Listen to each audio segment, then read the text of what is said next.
Hari Om everyone, welcome to this class on Upadesha Saara. So we have done 4 classes so far.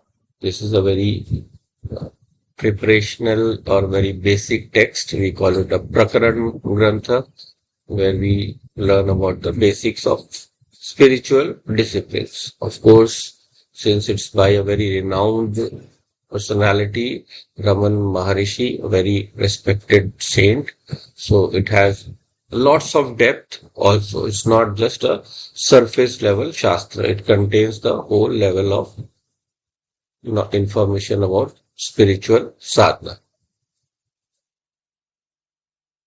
Hey, Adarchi, thank you. Thanks for joining. You can keep on listening in. So now, so as we see that, we can start with the chanting first, and then we'll continue from there.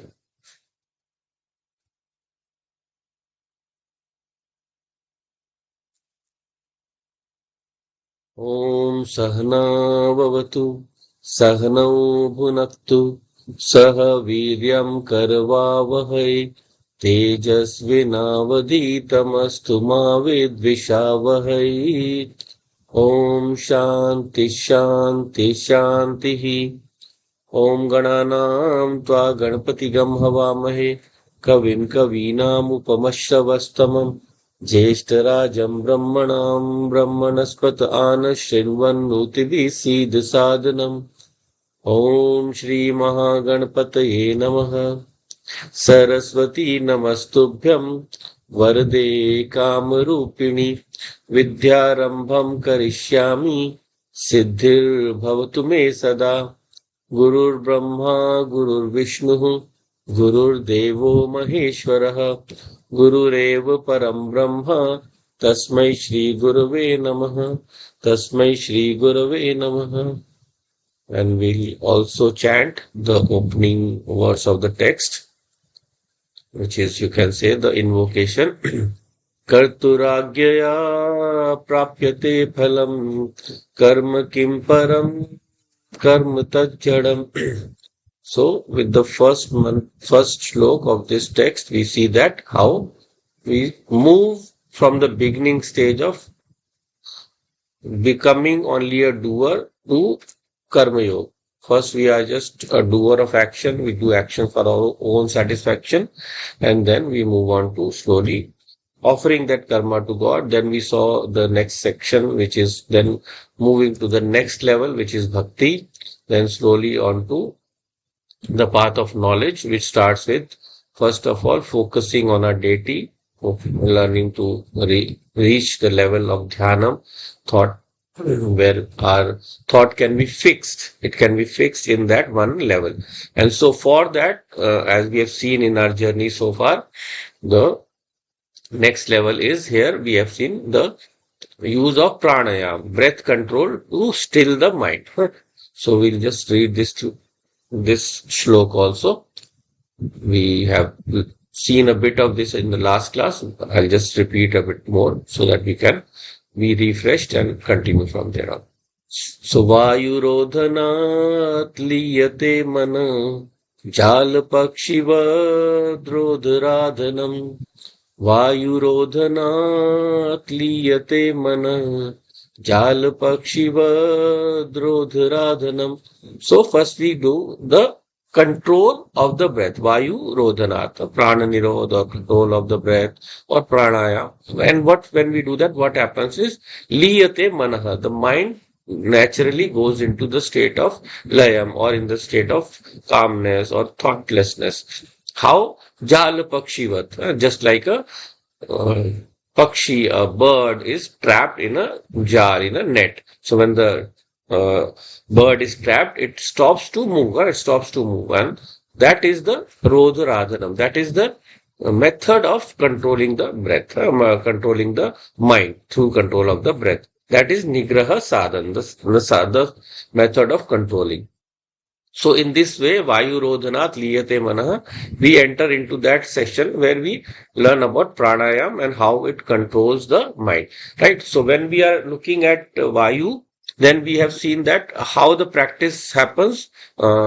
We can go into the section by which we reach this stage by the full practice of pranayam, with the full practice of, we can say, yoga abhyas. So that starts with, as we know, from the Yoga Sutras, where we start with yogascha chitta vriddhi nirodha. So we have to start to control our thoughts. So control of our thoughts involves, first of all, we saw earlier also that we have to control our all our vasanas, and the vasanas are uh, there on the path of where we have to first learn how to discipline ourselves. So inner and outer discipline. So that is yama and niyam. We saw the different parts, yama and niyam. So you have yama where we have satya, ahimsa, brahmacharya, asteya, aparigraha, and then we have niyam. We have the five disciplines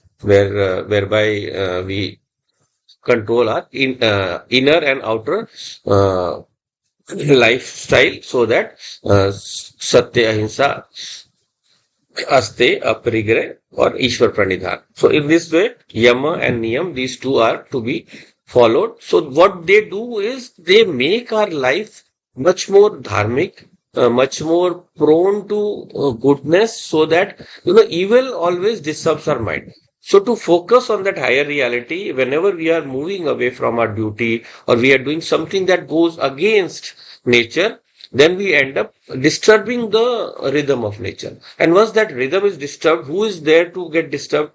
Us. Because our mind is there only. I was listening to a very small pravachanam by a very famous guru, and there the student asked this question, which is very, very relevant to this verse that we are discussing. So he said that when the world expects us to do something, should we do that, or should we do what our self tells us? He used the word Atma there. Hindi mein bola tha. He said in Hindi. So he said the self or Atma, who should we follow? So there Guruji replied that, look, who are you referring to when you are saying yourself? Because when you're talking about self as the Atma, the soul is not at all the one who even prescribes something, speaks something, or does something. So actually you're talking about your mind. You are talking about your mind. So if you're talking about your mind, then mind is not different from samsara. Mind is not different from this world. In fact, because of your mind, you have gotten involved into samsara. Right? So that samsara we have to move beyond. So we have to control our thought process so that it can be synchronized with the highest reality. And for that control, we have to control our mind, right? So I'll just share a small text from elsewhere, and I want to associate it with this one. So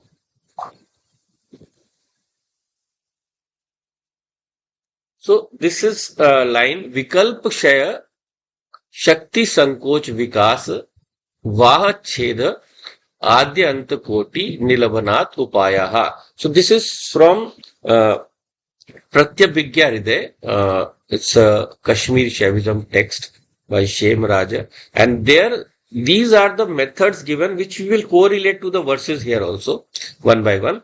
So the upayaha is the last word. Upaya means these are the methods. Okay. So these are the methods. What are the methods? Vikalp kshaya. Removal of all kinds of possibilities that we trap ourselves into. Vikalp kshaya. We are always trapped into so many possibilities that we involve our mind into. Right? Then Shakti, Sankoch and Vikas. That is the contraction of powers and expansion of powers. This also we'll see in the next verse after this. And then Vahat Cheda. So interruption of the current of flow, the flow of thought, interruption of prana or thought.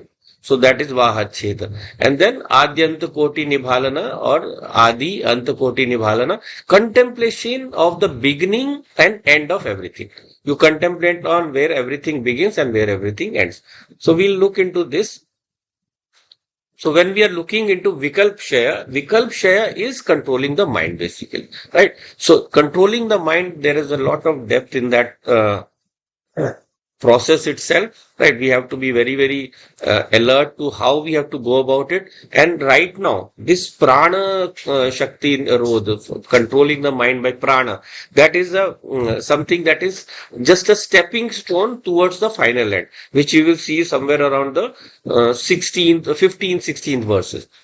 So that will be the final portion that we will reach out for. But right now, we are just at the stage, we are just have to control the thought, you can say forcibly, by control of my prana. So for doing that, what we do is, as we saw that in Yoga Sutra also, Chitta Vritti Nirodh is the goal. So controlling of the thought. But when you control the thoughts forcefully, it will remain controlled.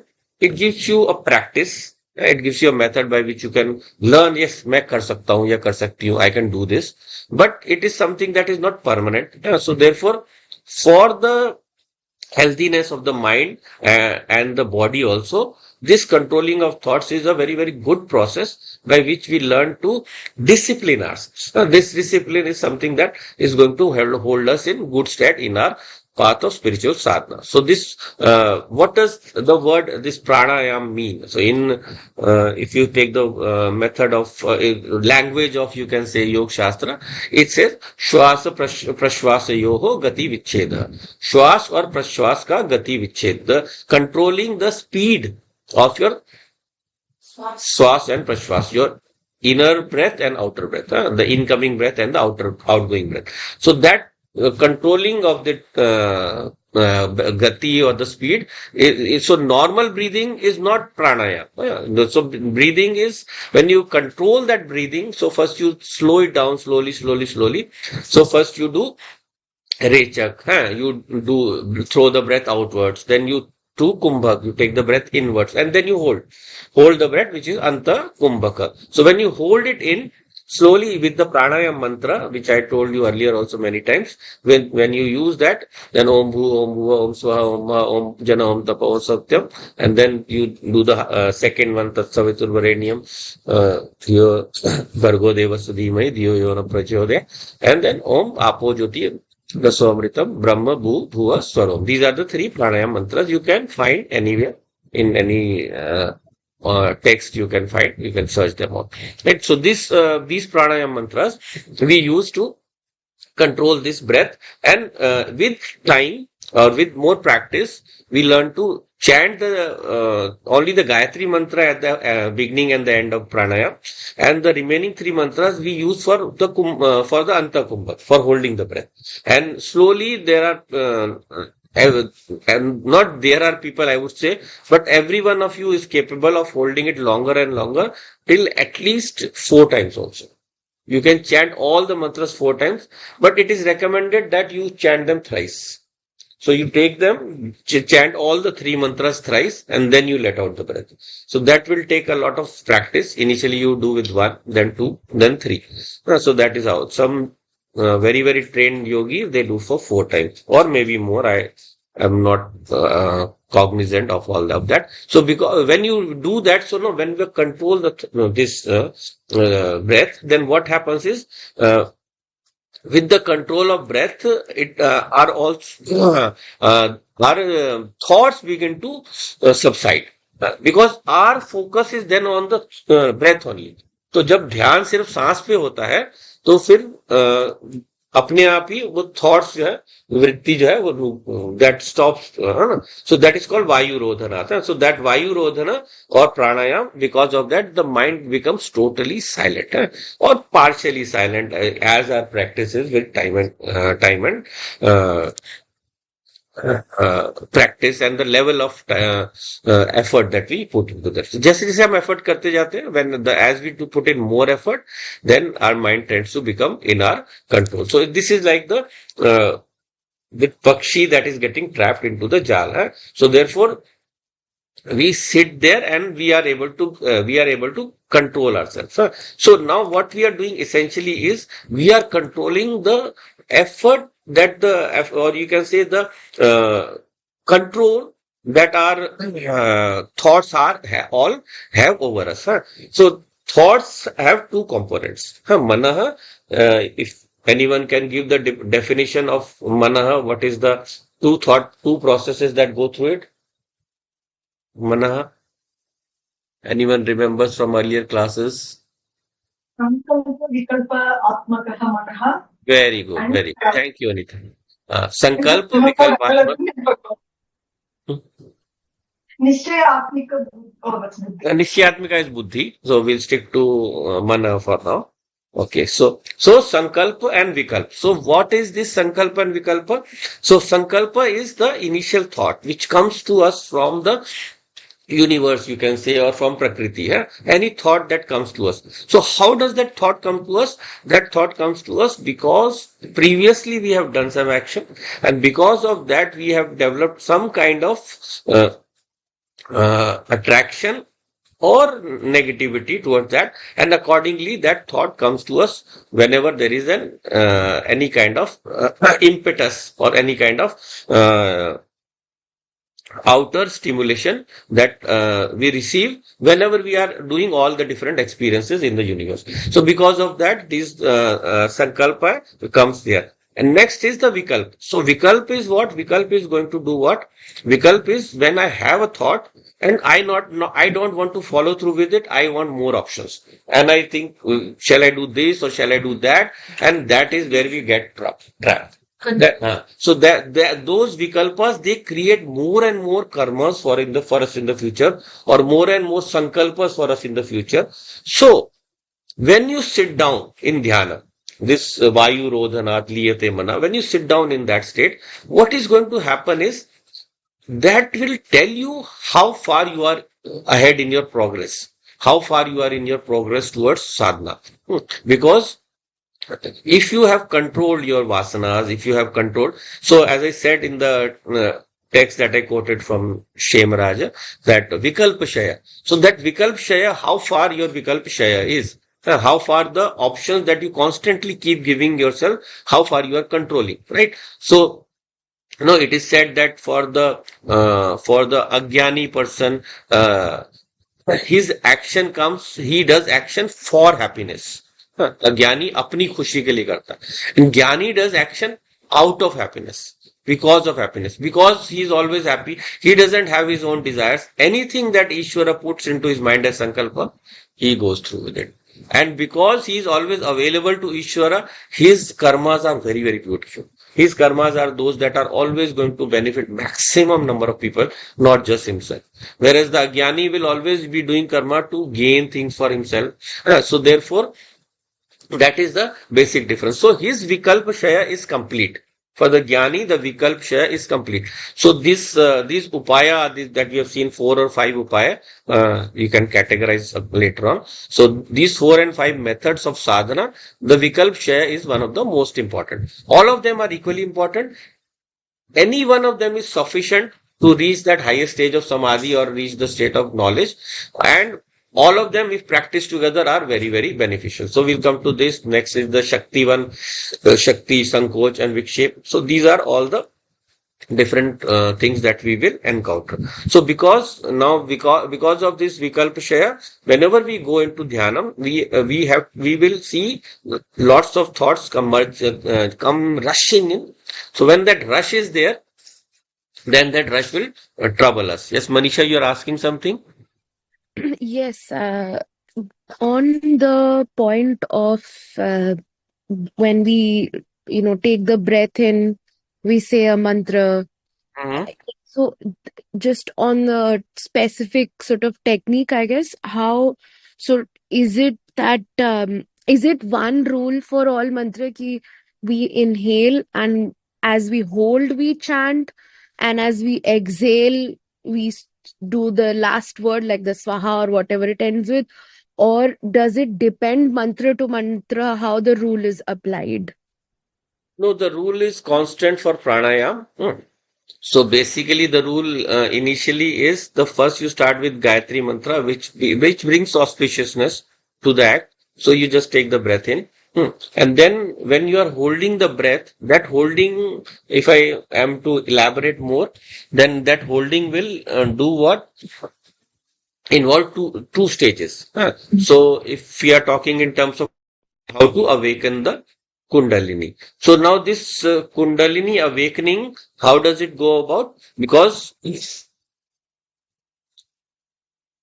uh,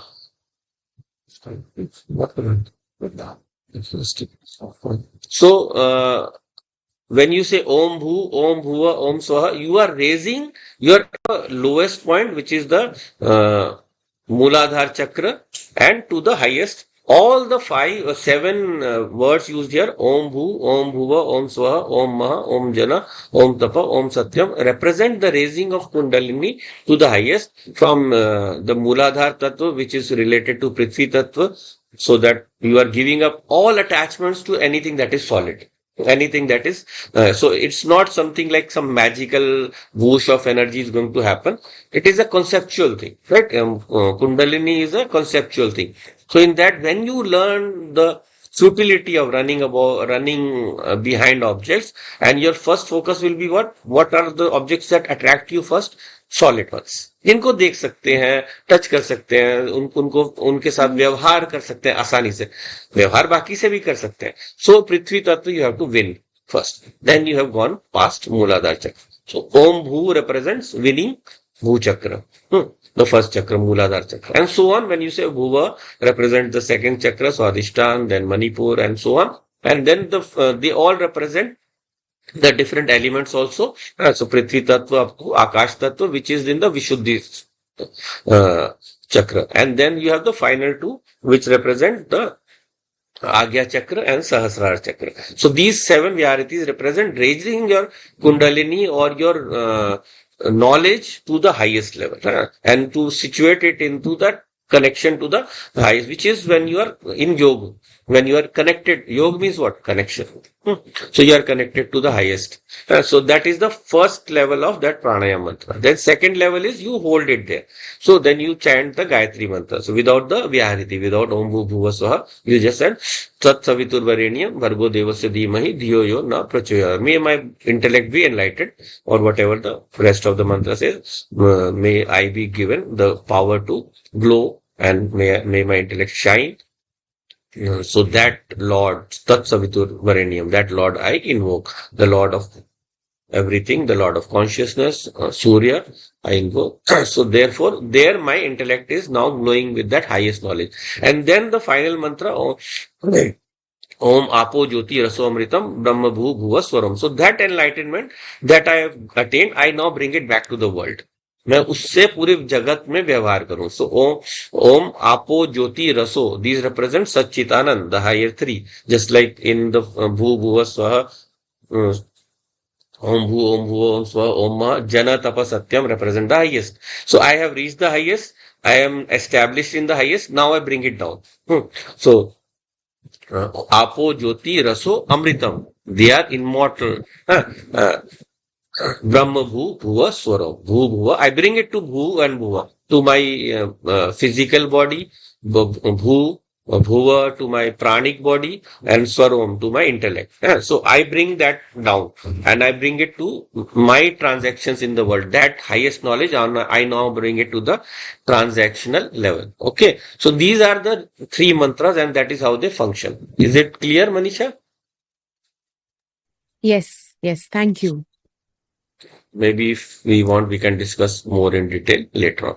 Right. So now when we go into this process through pranayam, we are now controlling the mind. So this mind is now controlled, but this mind, of course, is not something that is within the sphere of our knowledge. अभी उसको ज्ञान नहीं हुआ है. So therefore it is just manolaya. So manolaya. So it is only just in the controlled state. So therefore now we are not victors over our vikshepa. We have not conquered our vikshepa. We have not conquered the running about of the mind, because the moment I go into that samadhi, I will not be able to hold that forever.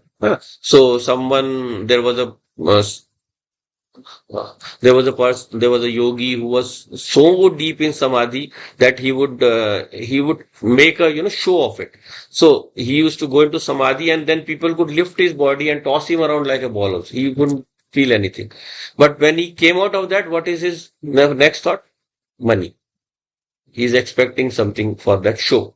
So that is how that samadhi is not something that we can hold on or control our mind forever with it.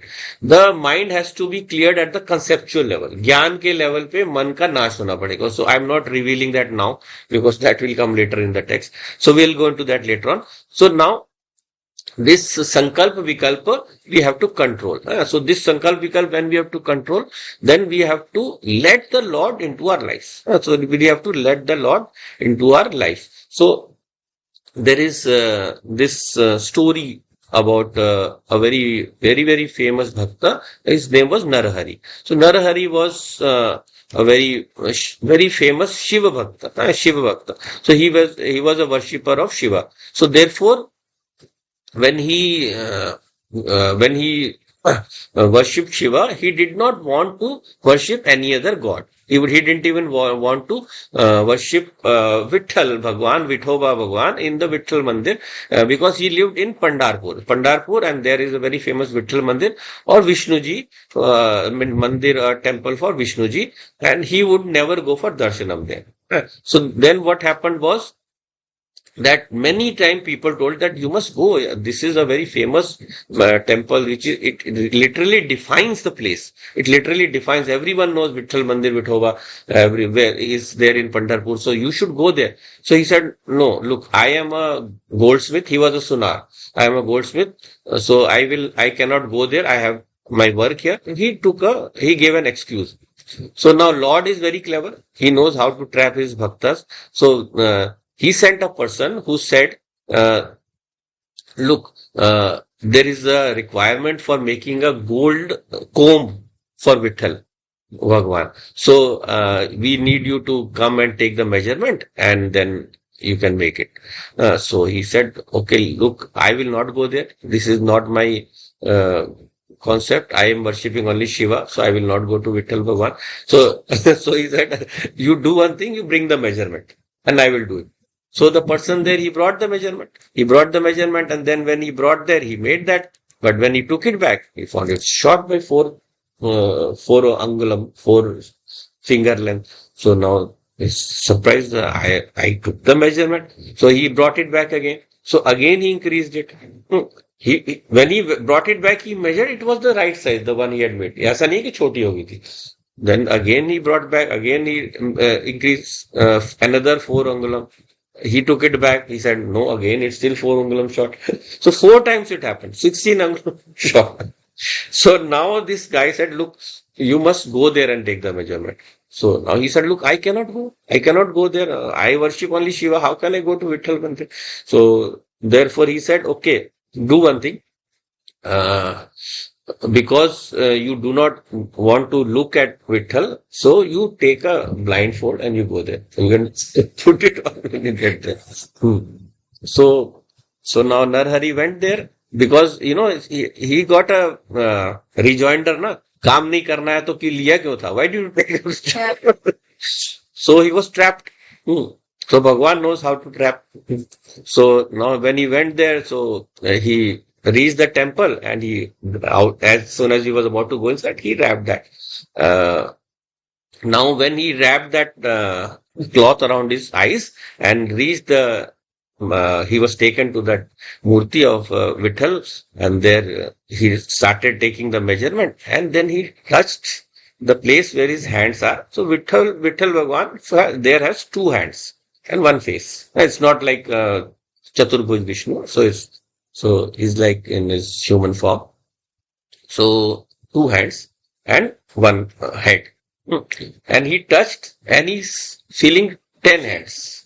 10 hands. And then he touched the face and he said that he found there are 5 faces. So Shiva in his Panchamukh form. So he was touching and he said, ye to apne Shiv ji hai. So he said, that means that I have to, that means I can open. So moment he opened, it's again then Vitthal Bhagwan only there. And then again he was shaken and again he closed it back. No. And then again he touched again. He's finding the same thing. He's seeing 2, but he's seeing, feeling 10 heads. Or he's seeing one face, but he's feeling 5 hands.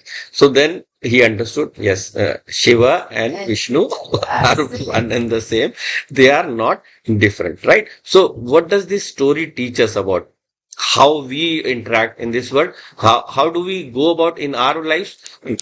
We are like, we are like the sonar. We are like the goldsmith.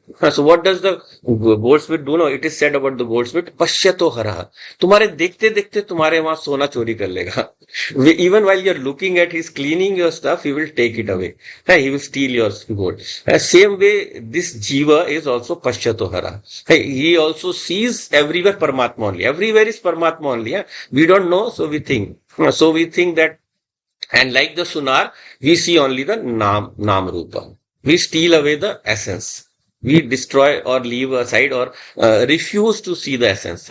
So therefore, because we don't see the essence, we see only the name and form. So out of the five components of everything that we observe, asti, bhat, those who have seen Drig Drishya Vivek earlier, we have read this verse many times. Geeta ji is expert in that. She has memorized that text. Today she is not here. So asti bhati priyam rupam nam chaitya panchakam. This is the verse. So if you separate, what are the five components? Asti. Everything has existence.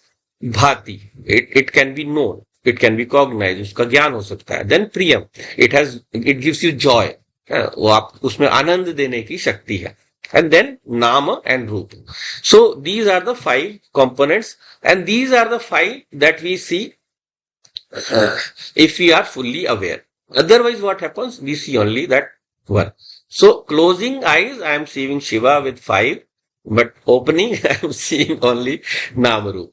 I am seeing only the Namarup. So therefore, that is the difference. So just like Narahari saw only Namarup, but with closed eyes, when he removed the Namarup, he was able to see the full essence. So that is how we also have to learn. That everything that we see, it has those 5 facets. So I have to remember to see those that are not before my eyes. So I see this pot and I see it has a name. So it has a shape also, a name, shape, whatever. But it exists. उसमें है, वो है, सत्यता है. Then it gives me joy. It can give me happiness. And then I can cognize it. मैं उसको जान पा रहा हूँ. So all these together, they represent the full scope of this knowledge of Brahman. So this is what is happening is when our thoughts are running around. जब हम वृत्ति भाव में हैं, that is why we have to take it to closing the eyes, जो बोलते हैं, जो नरहरि ने भी जैसे अपनी आंखें बंद की, ही close his eyes. So we also have to close the eyes of our mind. हमको भी मन की आंख बंद करनी पड़ती है. That is why we have to do this pranayama. But to understand the essence we go further. That will come in the text. So therefore, we should not be pashyato haraha, that word we use, just like the sunar, he can steal the essence, we steal the essence. हम essence को ही भूल जाते हैं. And we remember only the outer form. So therefore, once we are learning to do that, then we can learn to see, if, like say I am cooking something, I am boiling potatoes. So I see that potatoes are bouncing up and down in the pan. And I say, the potatoes are bouncing on their own. Why? I don't see the heat that is there below. I don't go toward that. But if I try to understand, it is because of that heat the potatoes are boiling and they are bouncing up and down in that pan that I'm boiling it in. Right? Same way, Ishvara also, no? Everything that is happening with his power. Unki shakti se hi to sab ho raha hai. And then we refuse to see him. We refuse to acknowledge him. So that is the stilling of the mind to move back to that state where I can control those senses and see that this manaha that I see doing everything, this prana shakti that I see powering me, they are all powered by Paramatma Shakti. They are all powered by that energy of the Lord. And until that energy is there, or as long as that the generator of that essence is there, then we cannot do anything. Even my mana, prana, everything is useless. Therefore, asti bhati priya, we have to look first. जो हमें पहले देखना चाहिए वो हम नहीं देख रहे होते हैं. So therefore I have to see that all pervading Shiva, that sarva vyapak Shiva in his total essence, then only we will understand. No, we give the name of the starting day of the hour as Brahma Muhurta when we should be doing sadhana. But remaining 23 hours, are they not Brahma Muhurta? They are all. They are all Brahma Muhurta. If we, but we think na like even we do it. Even I do it sometimes. No, we say in Vyavahara we have to do whatever is necessary. Vyavahara is not, God is not away from Vyavahara. Whatever Vyavahara is, we are doing, that is also Vishnu. So therefore, if we have to do Vyavahara, we also have to look at the Lord behind all kinds of transaction. Behind all kinds of transaction. So therefore, when we just enter into that transactional mode, remember that whatever I'm transacting with is Brahma only, right? So it's not that when I'm just doing sadhana, that Brahman should be there, that my thought towards the Lord should be there. Like a true bhakta, like a true devotee of God, I should learn to see him everywhere, which we saw in the earlier verse also, where we talked about the Ashtamurti Bhrita, 8 forms of the Lord, seeing the Lord in every ounce of creation.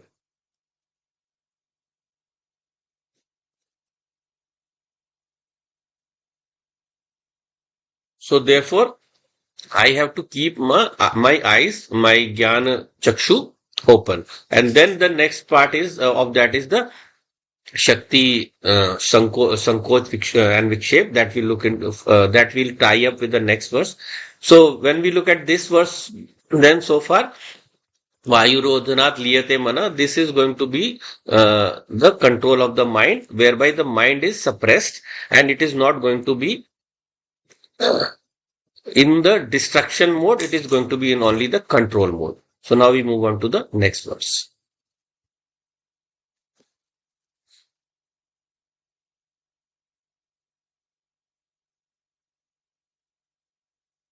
So we have seen now how prana nirodha leads to manolaya.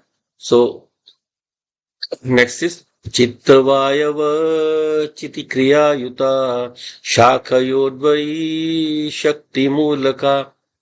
So chitta vayavaha, the chitta is in the mind and the vayavaha is the vayu or the prana. Chitta vayavaha.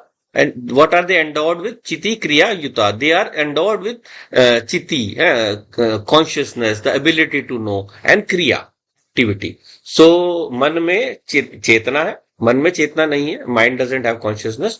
Mind is the reflector of consciousness, and because of that reflection, it appears to be conscious. And then kriya is prana. Prana में kriya. Because of prana, everything moves. And these two are very, very intimately interconnected. How? Shakhayordvai Shakti Mulaka. They are like two branches of the same tree. And what is that? Shakti Mulaka. What is the essence of that? That is Shakti. So the Lord with his Shakti, he creates the whole universe. He creates the whole visible world. And that visible world is that Shakti Mulaka, the basis behind which everything is controlled. So if we have to enter into that realm, we have to understand everything is interconnected. So if you, like if you're trying to pluck a flower from a flower or a fruit from a tree, and you see that branch that you have to reach out to and pluck. So you pull that branch and then you can pluck. ऐसे ही नहीं पहुंच रहा हाथ, so you can pull that branch. But what happens when you pull the branch, the other branch also will tend to come with that. The other branches also will move towards you because they are connected at the base. So that's the same way, mana and prana, they are all controlled. They are connected to each other. So these two shakhayodvyoho, their moolam is Shakti only. Everything arising from Shakti. That is why whenever prana Shakti becomes less, then mind also becomes dull. Mind also is not able to function. Or when the mind is not functional, then the prana Shakti also decreases. We tend to go into sleep. हम सो जाते हैं तो हमारी प्राण धीरे चलता है. It moves lesser, at a lesser pace. So these two are very, very much interconnected. That That significance or that understanding we need to have, and because of that understanding we can lean more deeper into their essence, right? So we saw that in that Ashtang Yoga, that pranayam is going to control the breath. So this pranayam can become the method by which I can control the breath and control my mind. Now this mind will be able to follow my orders. अब वो मेरे अनुसार काम करेगा, है ना?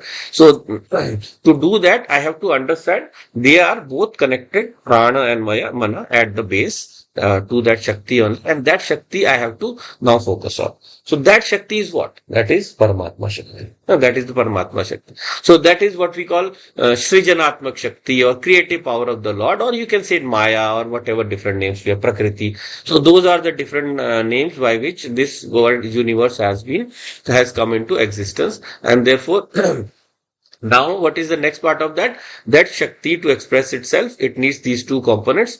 One is, I should be knowing something. So that knowing thing is Manaha, which is what we call Vritti Rupa, in the form of thoughts. Sankalp Vikalpatmaka, which we saw earlier. So now what are the two main thoughts of the mind? We call them Aham Vritti and Idam Vritti. So Aham, when it thinks of something as me, Aham मैं, and Idam यह है, this. And idam means the whole world.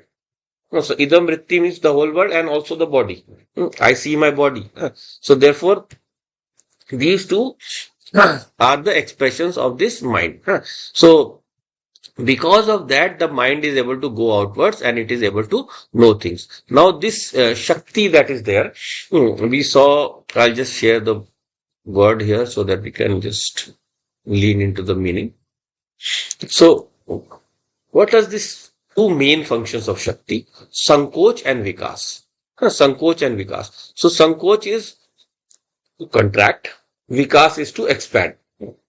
So when we look into the Sankoch and Vikoch, how this expansion of and contraction of Shakti happens, we can discover a pathway towards learning to connect with God. How we can expand. So when the Lord expands, then the world remains, world contracts.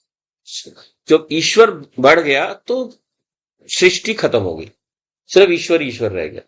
And when the world expands, then Ishwar goes. Ishwar is not seen. Ishwar is not even remembered. Right? You can see it in the example of any daily transaction. No, so like in a family. So in a family there is the Saas and Bahu, the mother-in-law and the daughters-in-law. Daughters-in-law will keep in plural for now.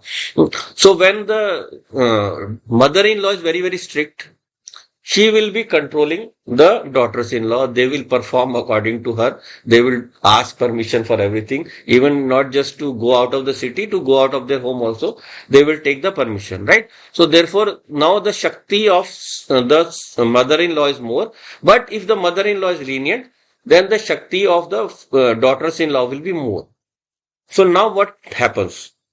When the Shakti of the the singular person is less, there will be more disruptions. There will be more quarrels. There will be less control, right?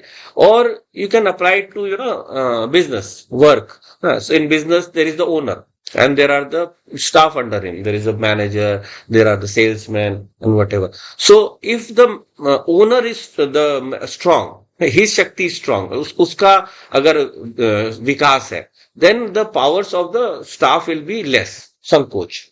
So there also that sankoch will be there. So because of that, the staff will tend to stay in the control of the owner.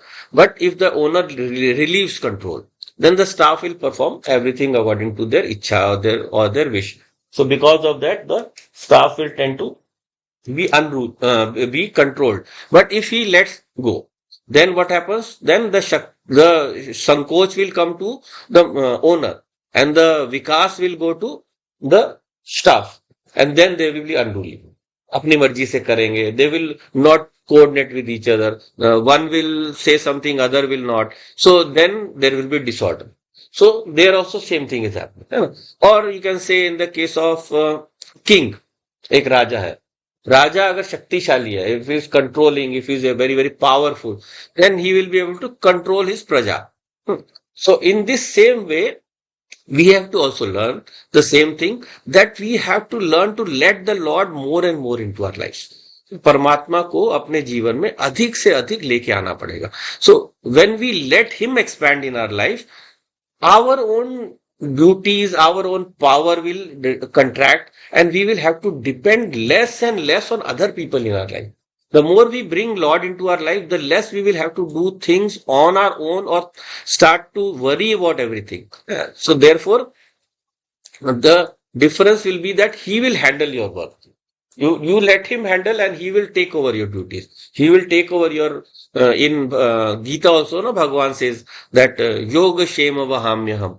I will bear your yoga and shema. Whatever you want to attain, or whatever you want to collect, or whatever you want to hold on to, I will take care of that once you surrender to me. So if you surrender to me, I will take care of your upkeep or maintenance. So same way, when we also let go of, we let the Shakti of the Lord expand, and the Shakti of this very very small jiva decrease, then firstly, the first benefit what we'll have is, he will be looking after us. He will give us help at every step, and there will be less of clash.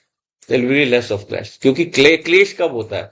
जब हम अपने आप को सब कुछ करने वाला समझ लेते हैं. और when we think that we will do everything, or when we think we are capable of doing everything, then because of that, more and more clash starts to happen in life, right? So therefore, for this Shakti, for us to understand the nature of this Shakti, we will have to learn to know what Shakti we need to expand in our life. कौन सी शक्ति को हमारे जीवन में अधिक स्थान हमने देना है. दैट इज शाकयो द्वयो शक्ति मूलका. So that same Maya Shakti we have to learn to take control of our life, because who is the controller of that Maya Shakti? Ishvara. So Ishvara is the controller. So if I have to control my mind, even for a second also, if I take the help of the Lord, then the Lord's help is going to be more powerful than my own focus. So therefore, I have to learn that this controlling of this prana, the controlling of the thought process, has to be delegated to a higher level. The higher level is what? The higher level is Shakti Dvayo, that Shakti Mulka, the Shakti Mool, which is controlled by Ishvara. And then what will happen to the mind, that we'll look at in the next verse. Is it clear so far? Anyone has any doubts or something was unclear? Is it okay? Okay, then let's continue.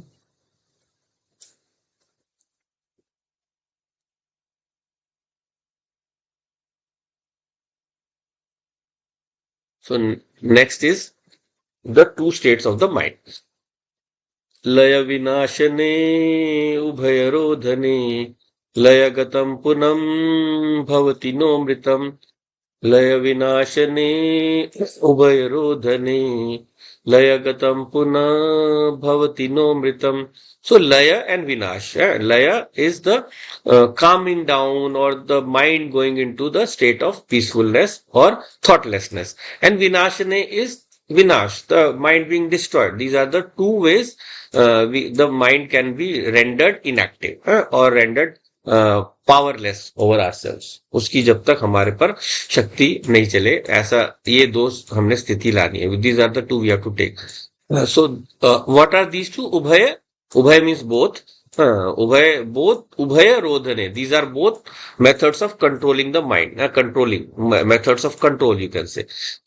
So what happens? Layagatam punaha. So whenever the mind goes into laya, whenever we control it forcibly by pranayam or any kind of forcible practice by which we control the mind through, you can say, ordering it. Chup ho ja, we say to the mind. Don't speak too much. So that when we do that, then it comes back again. Laya gatam punaha. It rises again. It again comes back. So which I told you the example of the yogi, or any other person when he goes into thoughtlessness, after coming out, the mind is going to be reverse. It is going to be hyperactive. Whenever we try to suppress something, more it goes out. I was watching a Superman show. So there is a girl who is a bit overweight, and then she goes into a very extra dieting mode. And at the end of that, she ends up like she's ravenously hungry. अपने आप को control नहीं कर पाती. So that is how it happens. No, when we control too much, later on it happens that more we tend to give our suppression, more voice it gets. उसको और ज्यादा express होने का मौका मिलता है. So therefore, and what about the other stage of the mind? Bhavati no mritam. Whenever it is destroyed, how is it destroyed? By knowledge. That will come to later on. So whenever it is destroyed by knowledge, then it cannot come. So then it cannot come back, then it cannot come and disturb us. So therefore, mana, we have to learn to do the manolaya, but manolaya is for practice sake only.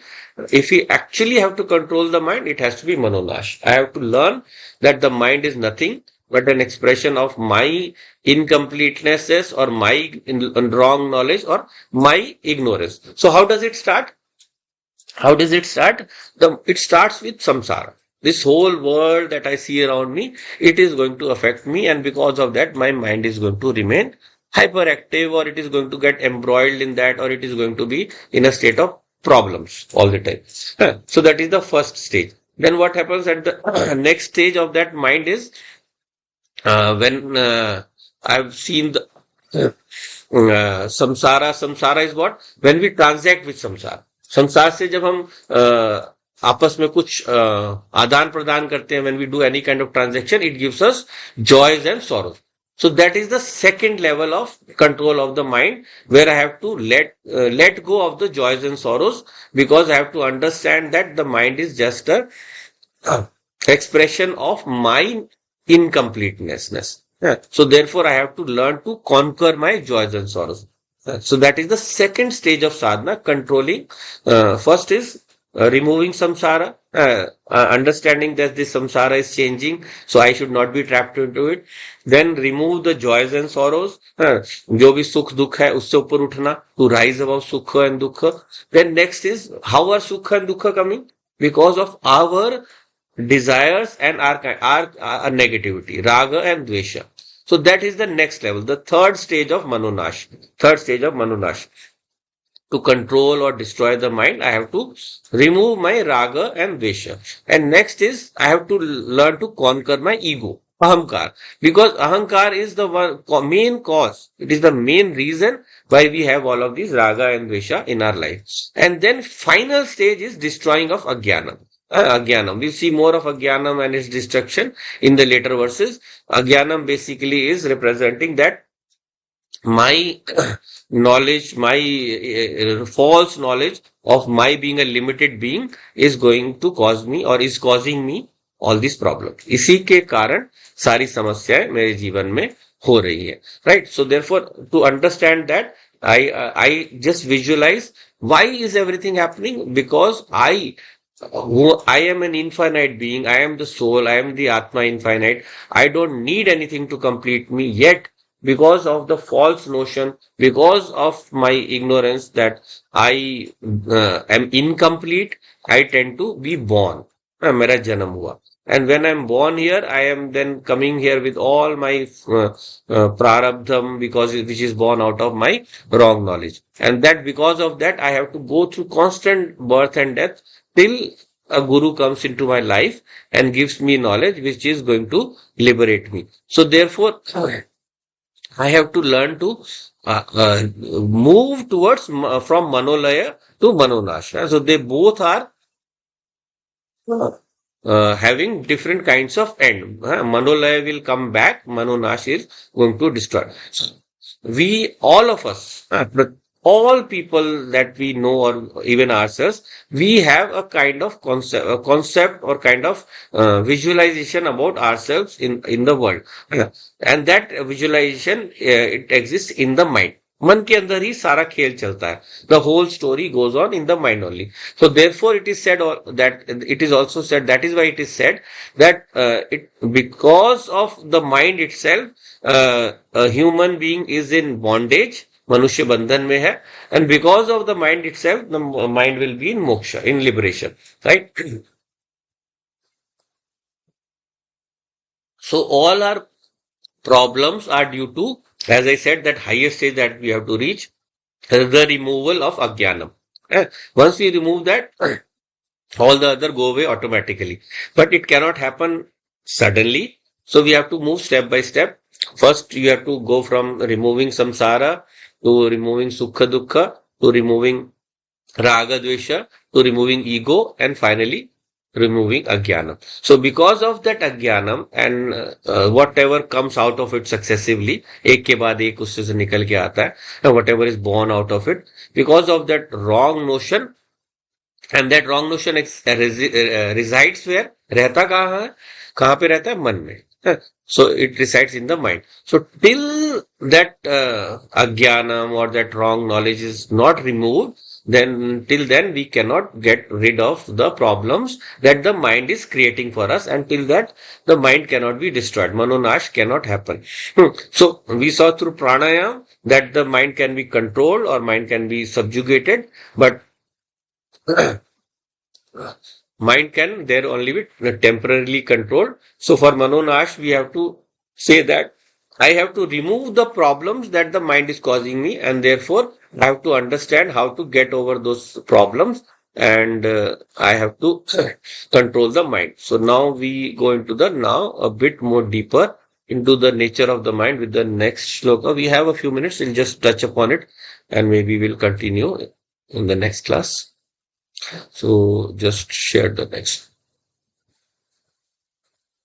So we are into the 14th shloka. So till now we have seen how the mind is to be controlled through pranayam, then that is temporary. That temporariness can lead us to the more permanent solution. So what is the nature of this mind? We have to understand. So prana bandhanat leen manasam. प्राणबंधनात् लीन मानसम् एक चिंतनात् नाशमेत्यदः प्राणबंधनात् लीन मानसम् एक चिंतनात् नाशमेत्यदः.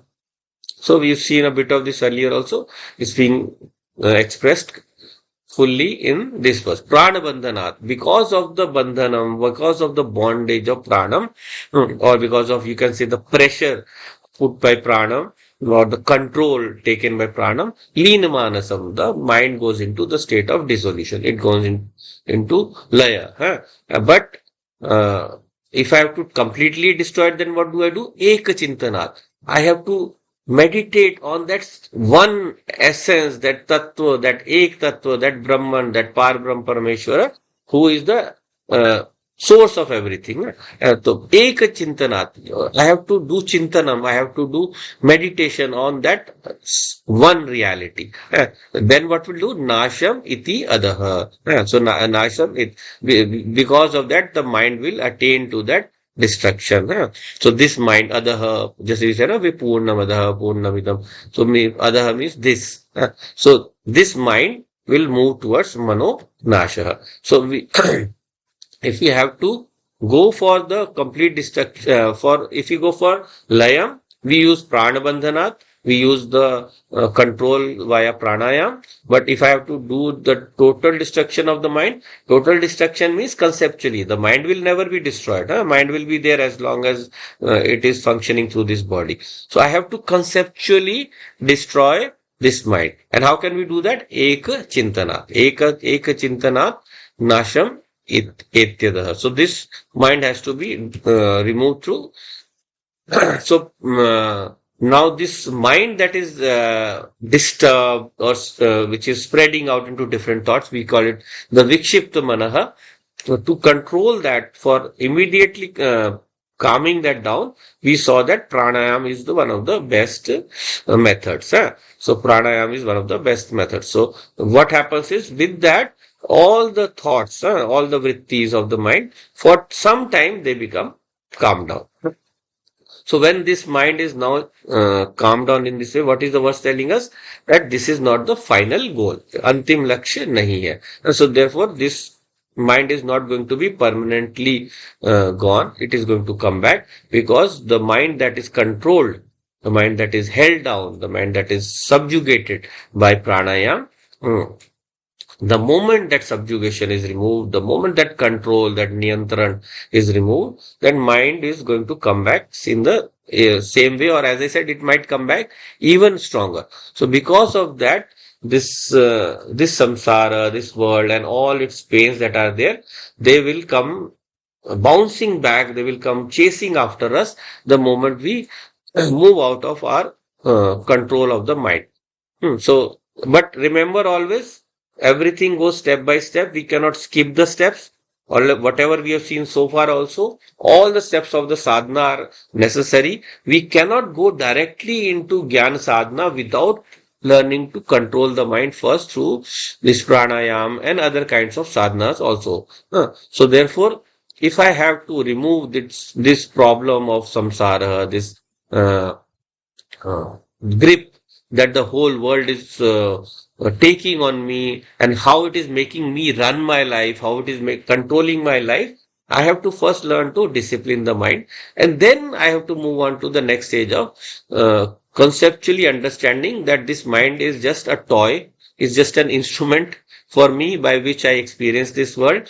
So what is the experience? It observes the objects of the world, and it takes the input inside, and with that input it forms a two different kinds of thought processes, sankalpa and vikalpa. So the manonasya process we will see in the next class, because time is up, so we'll wind up for today.